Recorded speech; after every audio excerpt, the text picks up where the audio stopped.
Hey, what's up, Klassik? Thanks so much for joining us here on the 4 and 4 Live Variety Hour. Of course, of course. Can you hear me all right? I can hear you perfect. Perfect. Yeah, I realized after our little check that I was like, why don't I just put my headphones in for this part so you can actually hear me? Also, like, where are you? Because I love that setup so much. This is the Hotspot Part 5. When I got my first rehearsal space back in Bayview, it was a lofted garage space and it was extremely hot. It was an extremely hot summer, so I got used to creating in like extremely undesirable environments. I have a fan on in the background. I don't know if you can hear it, but that No, also gives a nice quality to some of the videos. I get a nice little wave, and I get like is the it little like the flowing of the hair? breeze. Yeah, but and so it comes off as totally a vein or some type of like it's the optic of it, but it's certainly because it's extremely hot. So this is where I am. I am home. I'm on the west side in Washington Heights. So Nice. Well, okay, yeah. last time we spoke, I'm so excited. Last time we were on the air together, really, you had released your record Quiet, which has since been named #1 album of 2019 by the Milwaukee Journal Sentinel and the Critics' Choice Album of the Year at our Music Awards here at Radio Milwaukee. And so many Mhm. accolades. And now I see not too long ago you dropped a mixtape called Class Notes. Can you tell me a bit about that? So Class Notes is a little snippet of some of the things that I've been working on pretty much since Quiet.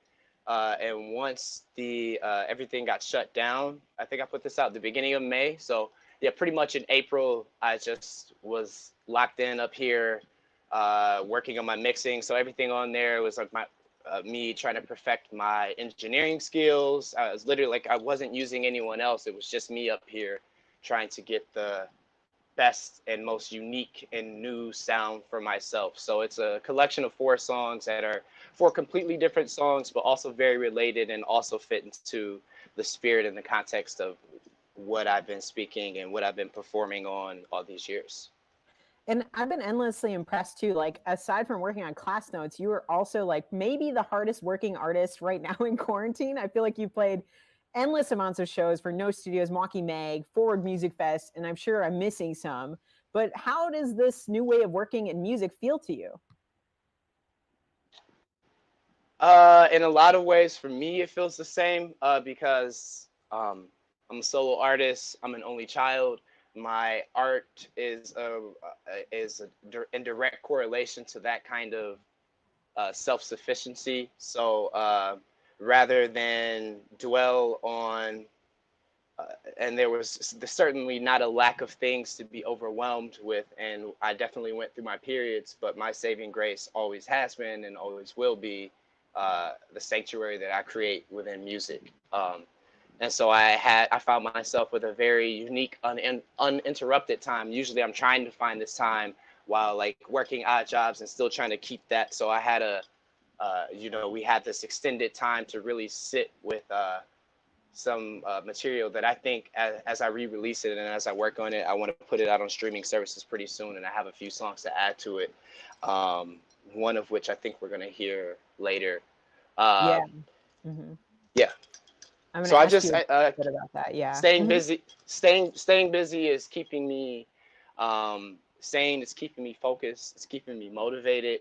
It's keeping me with a sense of purpose. I'm trying to be very intentional. I always have been a very intentional person, and trying to move respectfully but firmly and proactively through this world, and inspiring others to do the same.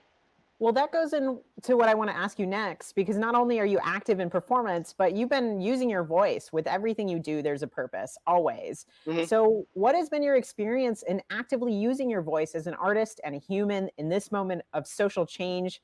What does that moment feel like in the city to you? Um, I will say that being an artist, I always, and I've said this in multiple interviews, I very much so have the Peter Parker, Uncle Ben relationship with my music. I think I've recognized the power of music and the international appeal and just it being a universal language. I've always felt responsible for that. Now, when there are issues that hit close to home, or there are things that have never been talked about. Um, I, I'm not afraid. Maybe this is because of doing therapy and doing like that trauma work. I've made a lot of comparisons to like the work at hand in this country to that of rehabilitation work. And right now we have a hesitance, or there's a lot of fear that naturally comes with leaning into any type of heavy labor or work that requires emotional and mental and just like rewiring, and change in and of itself is difficult. So I'm trying to move intentionally and use this platform that I have, much like Kaylee and Kia said. Um, I think that we do have a responsibility. I don't take that lightly. I don't say anything like, if anything that I've ever said that anyone's ever seen, I always encourage people to talk directly with me if you're unclear, because I'm a very, again, intentional. I try to be articulate, and I try to move like with this love and this passion that I demand the best out of everything around me. I demand the best of myself, and I demand the best of those around me.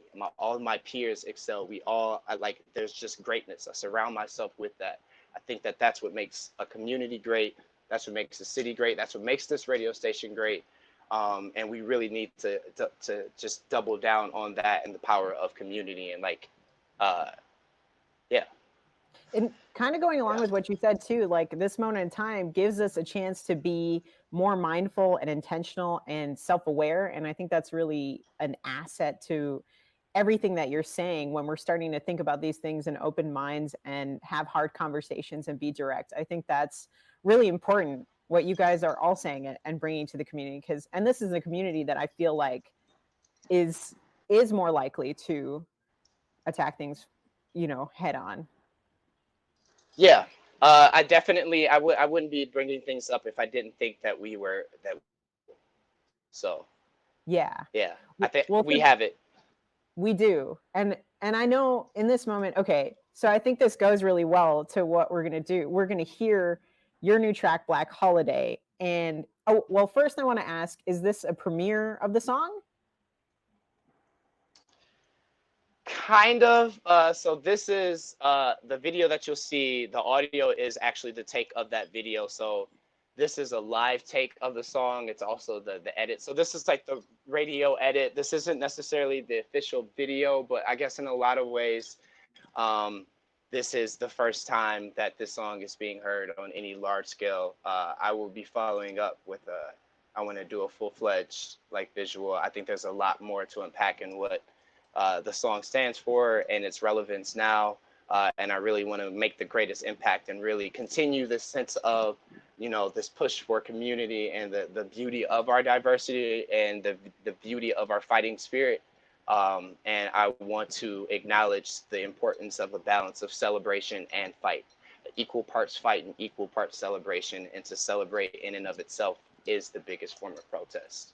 Yeah, and that kind of goes in, I was going to play off of class notes, like, and you're kind of talking about it right now, like what the lesson of this track is. And it sounds like celebration for protest.